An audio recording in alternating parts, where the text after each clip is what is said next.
अस्सलामुअलैकुम दोस्तों। आज की कहानी मुझे मेरे एक सब्सक्राइबर ने भेजी है। उसका कहना है कि ये वाक़या उसके एक दोस्त के साथ हुआ और उस दोस्त का नाम था राजेश शर्मा। राजेश एक एडवेंचरस इंसान था जो हर डरावनी जगह एक्सप्लोर करता था। कहानी का सीन सेट होता है एक छोटे से गांव चांदीपुर में। गांव के कोने पर एक पुरानी हवेली थी। लोग उसे काली हवेली कहते थे। हवेली का रंग सूखे खून की तरह गाढ़ा था और रात को वहाँ एक दीपक जलता था जो कभी बुझता नहीं। कहते हैं जब उस दीपक की लौ काली हो जाए मौत करीब होती है। राजेश ने ये कहानी पहली बार अपने दोस्त अर्जुन वर्मा से सुनी। अर्जुन गांव का ही रहने वाला था। राजेश ने हंस के कहा, यार ये तो फिल्मी लगता है। अर्जुन ने सीधा जवाब दिया, जो वहाँ गया वापस नहीं आया। राजेश चांदीपुर में सिर्फ छुट्टी मनाने आया था, लेकिन उसका शौक उसे मुसीबत में ले गया। गांव वाले रात को 8 बजे के बाद घरों में बंद हो जाते थे। गलियों में सिर्फ कुत्ते भौंकने की आवाज़ आती थी और दूर से कभी कभी दीपक की घंटी बजती सुनाई देती। राजेश ने एक रात खिड़की से वो रोशनी देखी। रोशनी पहले लाल थी, फिर धीरे धीरे काली होने लगी। उसका दिल तेज धड़कने लगा। अर्जुन ने उसका हाथ पकड़ के कहा, इस तरफ मत देख। राजेश ने मुस्कुराते हुए कहा, मैं तो कल यहाँ जाऊँगा। अर्जुन ने सीधा मना कर दिया, तुम्हें समझ नहीं आ रहा, ये शराब है। राजेश ने कहा, मैं डरने वालों में से नहीं। अगले दिन राजेश ने एक टॉर्च ली और प्लान बनाया। शाम को ढूंढते ढूंढते वो हवेली के रास्ते पर चल पड़ा। रास्ते में पेड़ों की शाखों से सूखे पत्ते गिर रहे थे। मिट्टी से एक अजीब सी बू आ रही थी। हवा में ठंड बढ़ रही थी।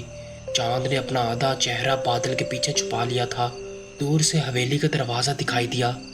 दरवाज़ा आधा खुला था। अंदर से दीपक की लाल रोशनी आ रही थी। राजेश ने कदम तेज किए। दरवाज़ा कराहत की आवाज़ के साथ खोला। अंदर का माहौल बिल्कुल सूखा और धुंधला था। दीवारों पर पुरानी तस्वीरें लटक रही थीं। तस्वीरों के चेहरे आधे साए से छुपे रहे। ज़मीन पर पुराने बर्तन बिखरे हुए थे। राजेश सीधा दीपक के पास गया। दीपक की लौ अब लाल से काली हो रही थी। उसने हाथ बढ़ाया। जैसे ही उंगली दीपक के पास आई, हवा तेज हो गई। दीपक बुझ गया। पुरानी हवेली अंधेरे में डूब गई।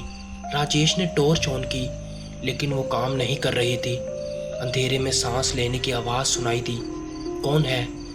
राजेश ने जोर से पूछा। जवाब में एक खुश्क आवाज़ आई, तुम्हें यहाँ नहीं आना चाहिए था। दीपक खुद से चल उठा। इस बार उसकी लौ बहुत ज़्यादा काली थी। काली रोशनी में साया हिलने लगा। एक साया राजेश की तरफ बढ़ने लगा। उसका जिस्म इंसान का था, लेकिन उंगलियां लंबी और तेज छुरियों जैसी थीं।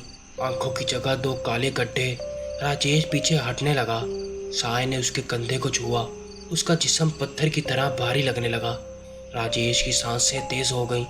साय ने कहा, तेरा नाम दीपक में लिखा जा चुका है। राजेश चीखने लगा। दीपक के करीब एक पत्थर था जिसमें नाम खोदे हुए थे। सबसे ऊपर एक नाम विक्रम सिंह का था, उसके नीचे मीरा का, और सबसे नीचे काली जगह थी। साय ने राजेश का नाम वहां लिख दिया। उस पल दीपक की लौ लाल हो गई। राजेश ने भागने की कोशिश की। दरवाज़ा बंद था। उसने जोर लगाया, लेकिन दरवाज़ा हिलता भी नहीं था। पीछे से कदमों की आवाज़ तेज होने लगी। राजेश ने अपनी आंखें बंद कर ली।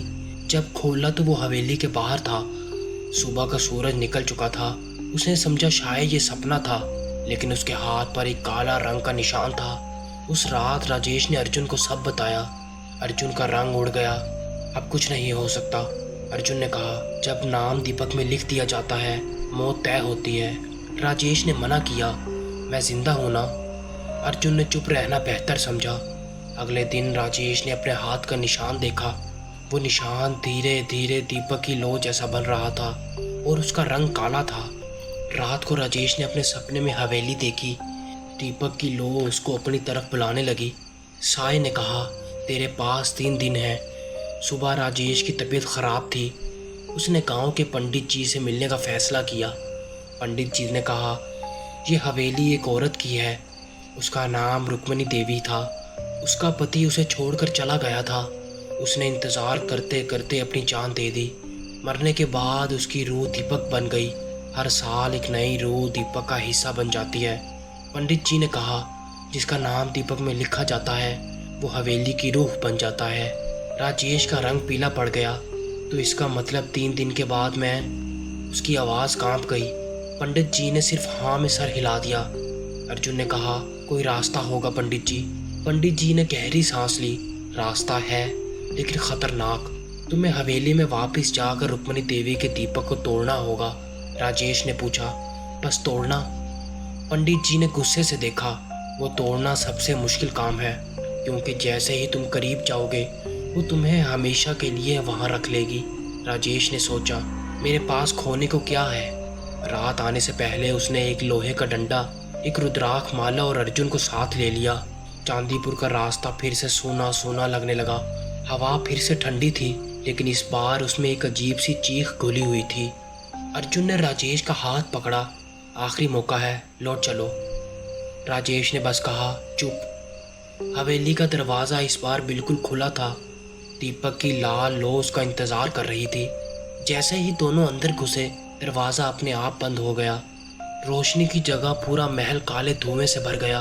उस धुएं में साया हिलने लगे। एक साया अर्जुन के करीब आया और उसकी आवाज़ रुक्मणी देवी जैसी थी। तुम क्यों आए हो?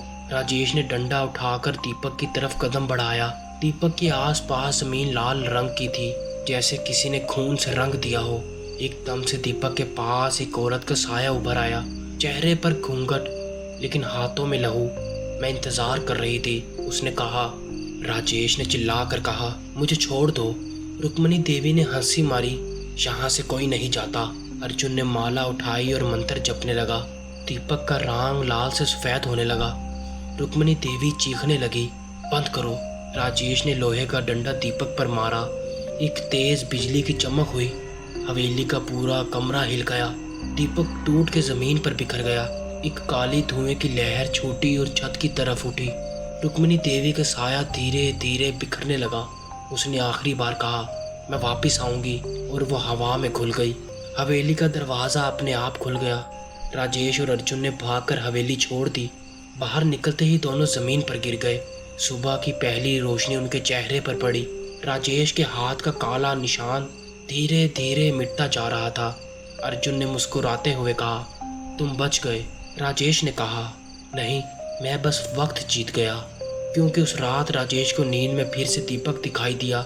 इस बार वो दीपक समुद्र के नीचे चल रहा था और रुक्मणी देवी का साया वहां बैठकर फिर से नाम लिख रहा था।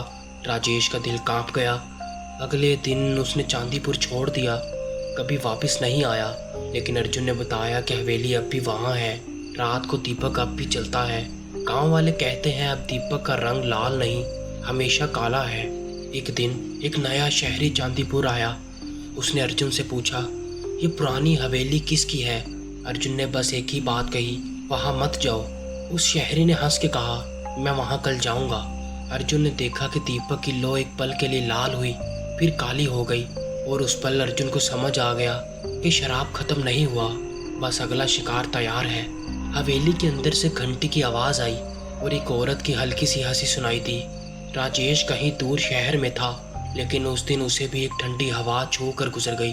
उस हवा में एक आवाज़ थी, मैं वापस आई हूँ। राजेश ने डर के मारे पीछे मुड़कर देखा, लेकिन वहाँ कोई नहीं था।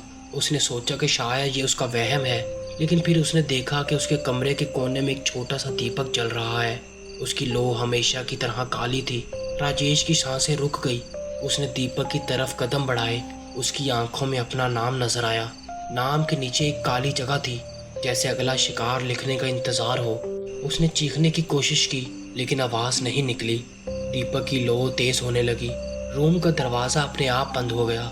हवा ठंडी से बर्फ जैसी हो गई। दीपक के पास एक परछाई बनने लगी, चेहरा घूंघट में, हाथों में खून। रुक्मणी देवी मुस्कुराई, मैंने कहा था ना, यहाँ से कोई नहीं जाता। राजेश ने पीछे हटने की कोशिश की, लेकिन उसके पैर जमीन में गड़ गए। दीपक की काली लो उसके चेहरे को छू गई और उस पर राजेश की आंखों में अंधेरा छा गया। चांदीपुर में एक नया नाम दीपक में लिख दिया गया।